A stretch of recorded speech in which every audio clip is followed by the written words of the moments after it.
Havia algo profundamente errado com o ar naquela enseada que o mapa esquecera. Não era apenas o odor salgado de sempre, nem o silêncio faminto que o vento deixava atrás de si. Havia uma ausência de som que se encostava aos ossos, como se o mundo inteiro se recolhesse para escutar um ruído que jamais deveria chegar aos ouvidos. Os pescadores mais antigos evitavam a baía. Contavam que, quando a lua se curvava de modo errado, a água brilhava com reflexos que pareciam olhos atentos. Entre cascos corroídos, cordas gastas e pedras veladas por musgo pegajoso, alguém achou um pergaminho encharcado, enterrado no limo, com traços de tinta que não desbotavam mesmo sob o sol ardente. Não eram letras habituais, linhas que tremiam quando vistas de lado, formando constelações que não apareciam em nenhum atlas humano. A notícia correu com a lentidão oblíqua das marés. Antropólogos com bolsas gastas, marinheiros de olhar duro, curiosos vindos da cidade, cada um batizou o achado à sua maneira. Ruína submersa, culto perdido, resto de civilização anterior aos registros. A primeira escavação, feita por um mergulhador que voltou mudo, revelou pilares de pedra lisa alinhados como dentes de um relógio submerso. Em episódios intermitentes de maré baixa, surgiam inscrições que lembravam tanto línguas mortas quanto diagramas estelares, encaixando eclipses e datas que apontavam para futuros, previsões talhadas em pedra.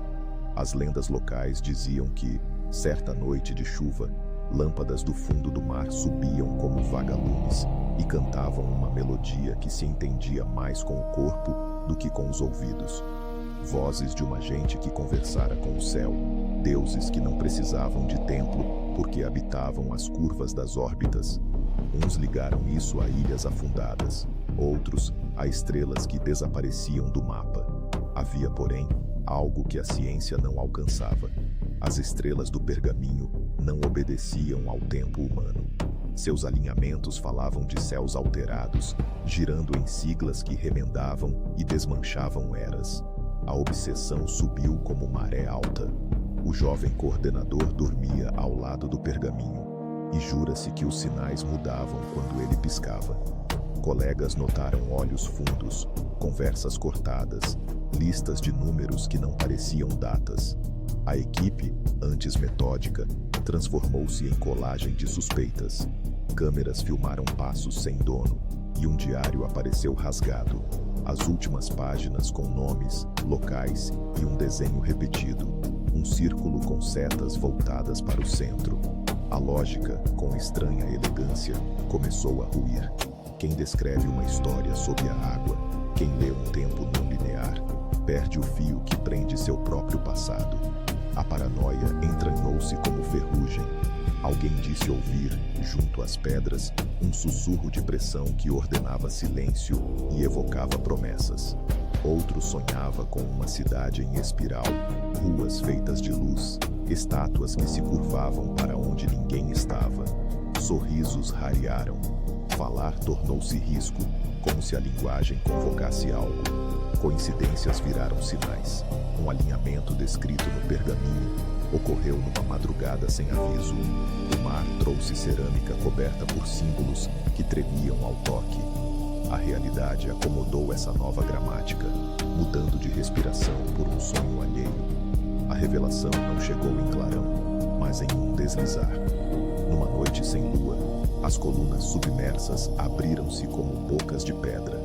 A equipe, exaurida, viu camada após camada de arquitetura emergir. Lâminas que desafiavam a matemática conhecida, portas que não conduziam a quartos, mas a intervalos de tempo.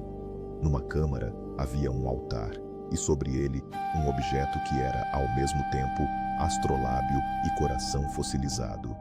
Inscrições trípticas, mitologia e diagrama orbital contaram sem piedade a história de povos que dobraram observações celestes em tecido social, alinhando cidades a pulsares e rituais às migrações estelares.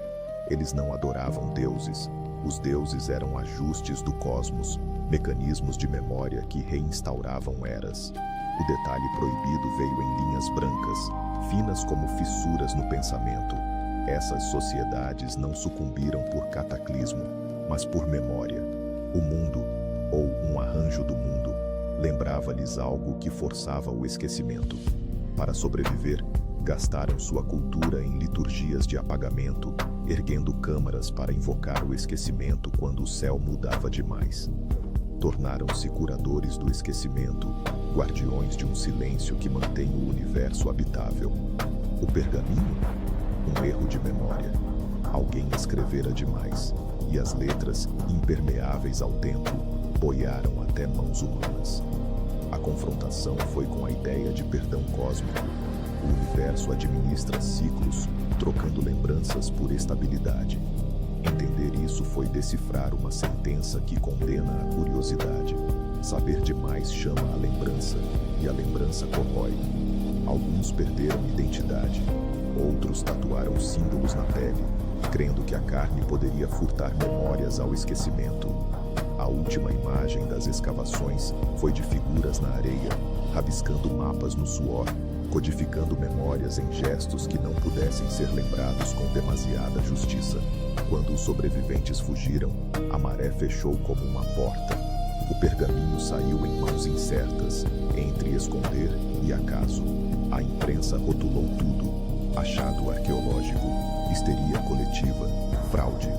Ainda assim, em noites limpas, alguns juram ver nas estrelas uma linha nova que pisca, como se respondesse. E nos sonhos de quem tocara as pedras, permanece uma insistência. Uma cidade que reza por ser esquecida. Uma promessa dolorosa a recair sobre quem tente decifrar mapas de memórias. O último suspiro ficou entre os que sabiam e os que recusaram saber. A verdade exigiu renúncia. Onde a maré cala, alguém sussurra o nome da cidade, e o vento, tomado de timidez antiga, parece querer guardá-lo para sempre.